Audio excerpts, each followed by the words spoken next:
And what makes you a leader? Firstly, the job itself, being put into that position where I am responsible for a group of people. There are people that have to look to me for my guidance, for my instructions.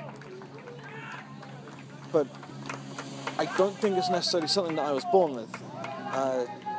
Typically, I've usually been quite a quiet and reserved person.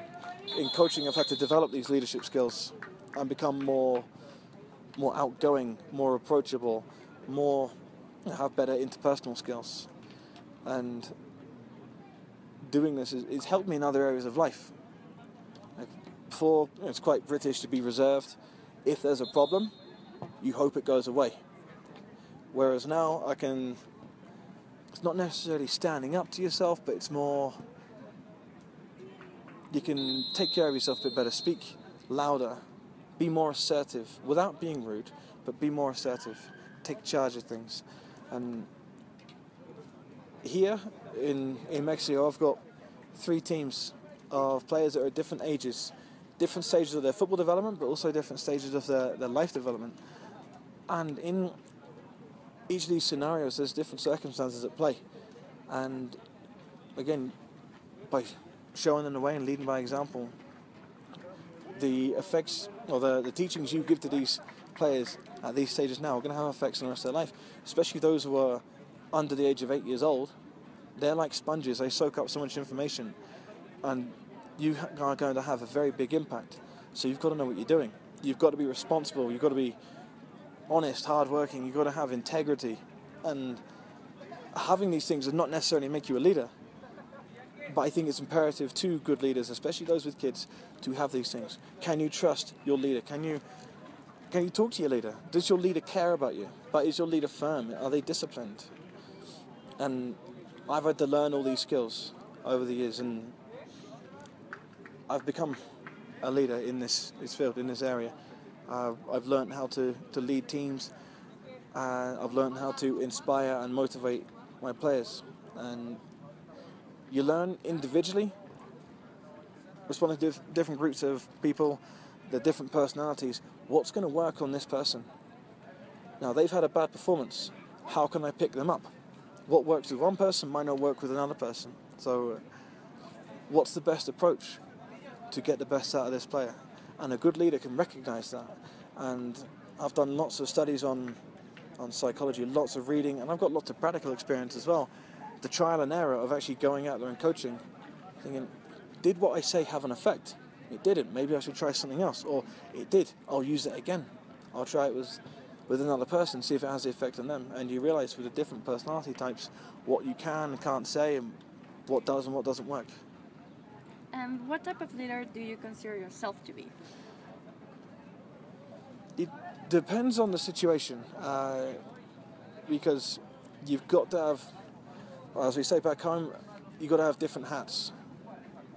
I'm working with a group of 5-year-olds today who've never kicked a ball in their life. I can't talk to them how I would talk in my later session with a bunch of 18-year-olds who are very good. It's a completely different leadership style. There are some common denominators within that, but with the 5-year-olds, for example, you've got to be a lot more friendly and happy and smiley and bouncy, and it's more for fun. Whereas with a much better team playing at a higher level, it's more about competition, and therefore your goals are different, your outcomes are different, how you achieve those goals are very different. So your approach has to be different. Well, how you would treat men and women in sport is different. How you would treat kids to adults, how you would even treat recreational players to competitive players. And then within your countries there's differences. And just to clarify, when I'm talking about differences between men and female, I don't necessarily mean that one is better than the other in terms of football, but personality-wise, there's a big difference. You can shout at a man and get a reaction, and he will say, right, coach has told me off today, I need to be better. You could perhaps shout at a woman who might think, oh, you don't need to be so mean. Why are you doing that? So because those personalities, you have to be different with them. And coaching in these different places with different teams has given me this experience. I'm not perfect, but I'm a lot better at it than I was. And it has, again, like before, it's helped in other areas of life. But with a competitive team, with an adult team, you're more authoritarian in your leadership style. Because once you get to the age of 18, you're not going to develop much more technically. It's more about tactics, decision making, this kind of stuff. And if you're trying to get a group of players to gel and form a cohesive unit, then there's your way. There's the way that you want it done, and you're going to show them that way, and they're going to adapt to that way. Whereas other groups, it might be a bit more democratic. If it's more of a recreational team, they're not going to tolerate you being on top of them the whole time, saying this is the way to do it. They'd appreciate, and this is a thing with women, they would appreciate more of a democracy. Right, this is the problem, this is the challenge, this is what we want to achieve.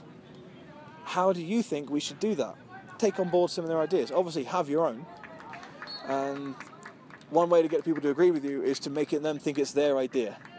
So if someone suggests what you have in your head, oh, brilliant, I like that a lot, we're going to do that.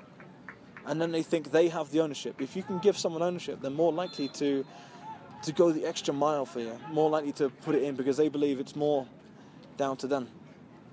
And always have a backup plan too. Like with kids, just yesterday, my kids went crazy, chasing each other, fighting, squirting water at each other, laughing, rolling around on the floor.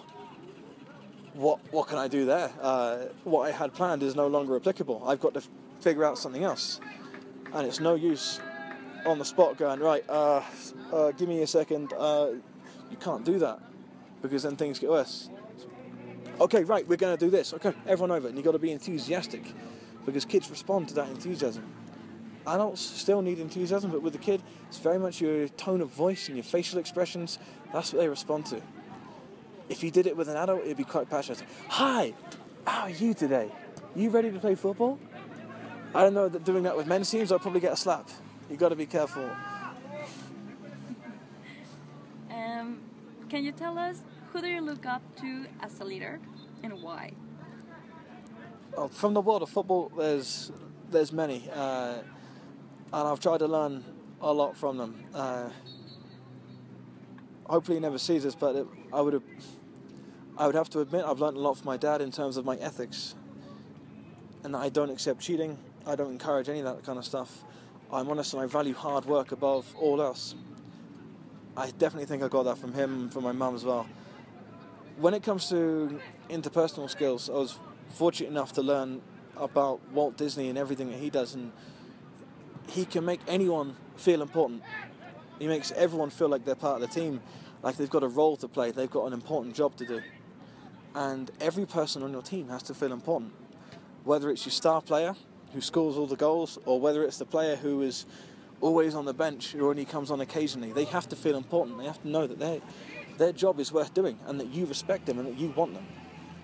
And so a lot of leaders will encourage you, and they say it differently, but they say, imagine on every person they've got "make me feel important" written on their head. And you look at this person, you think, how can I make you feel valued? How can I make you feel like I want you here, like you're one on the team? And there's many different techniques and ways of doing that.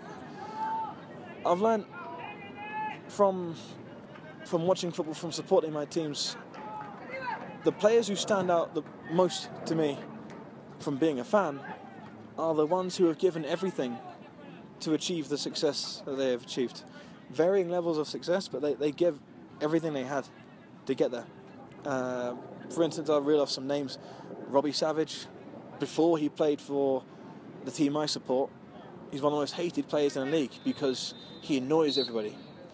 Within 2 games of playing for our team, the fans have fallen in love with him because, as we say, he ran his socks off every single game.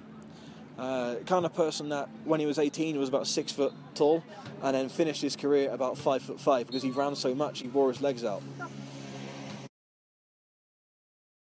Another hero of mine would be Ryan Nelson, who was the captain of the team I support for a number of years. He recently retired and went into coaching and was doing quite a good job at Toronto, and then he lost his job, which I think that might have been circumstances away from football. But when he was playing, you felt as if the ball was a bullet, he would take it in the chest to stop a goal from being scored. And that determination and commitment, it would bring the best out of the players around him. And it would get the fans off their seat. Because now, they may be highly paid millionaires who you'll never meet in your life. But as a fan who pays a lot of money to see his team perform, and you think, wow, this guy cares about this team as much as I do. That's fantastic. You can identify with that. And everyone around you can identify with that. And you all respect him and have that, well, in a lot of ways, you have that love and admiration for that player. When it comes to coaching, there's the obvious geniuses that are out there. Pep Guardiola has revolutionised football over the last few years. Then you got Jose Mourinho with his tactics. Their meticulous planning it's a marvel to me and to other coaches, because they put in so much time and dedication. And as you learn more, we go on these educational courses and we learn more about coaching, about the management, about leadership, about tactics. You always think, wow, I've just taken on board a lot of knowledge. And then you see someone like that and think, well, I've got a very long way to go before I'm at that level. And then on top of them, you got people who aren't necessarily the best tacticians, but those who are fantastic in their ability to motivate and inspire players. Someone back home called Harry Redknapp, not known for his ability to pick a good team or to pick a good strategy, but someone who is very much known for his approach to his players.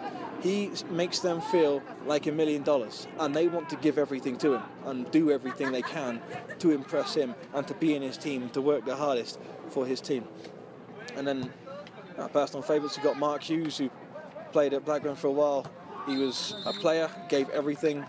He'd been all around the world, top teams, Barcelona, Chelsea, Manchester United, Bayern Munich.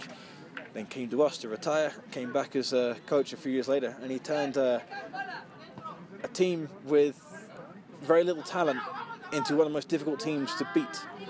And that was his idea. We're not likely to win, so we're going to make ourselves very difficult to beat. And from 19 games at home, 10 of them we did not concede a single goal because he made the defence rock solid. He then worked on the rest of the team, and over time the attack and midfield became a lot better, but he got that defence right, and that was that shows a vision. To start off with, it was reported on the news that he came into the team, he said, you're not tough enough, you don't try enough, you do not work hard enough, and he made them do rugby training, and essentially they had to beat up dummies and had to dodge challenges from these big pads coming to hit them. They had to learn how to brace themselves for impact. So then they play without fear. And teams hated coming to play against us because they knew they were in for a fight. It was, at times, literally it was a fight. Because he thought, that's the best we can do is give everything we have, and I'm going to expect nothing less. And I have a similar approach. I'm not encouraging my players to start punching, but leave nothing on the field. Don't come off with any regrets. If you try your best, I'm happy with that. But if you don't try your best, then we're always going to look to what could have been if you'd done more. Another one being Sam Allardyce, who a lot of people say he plays an unattractive style of football. To me, it's not unattractive at all, because he's got his players working hard, they're committed, and that's what I want as a fan. And when he came to our team, again, same thing as before. Very difficult to beat, very hard working. And as a working man who pays money to go see that team, you identify with that. You think, well, I'm driving 5 hours across the country to sit in the rain and watch these guys play. They better give it everything, blood, sweat and tears. And they did. And that's what I try to encourage from my teams. And I'm not happy with anything less than that.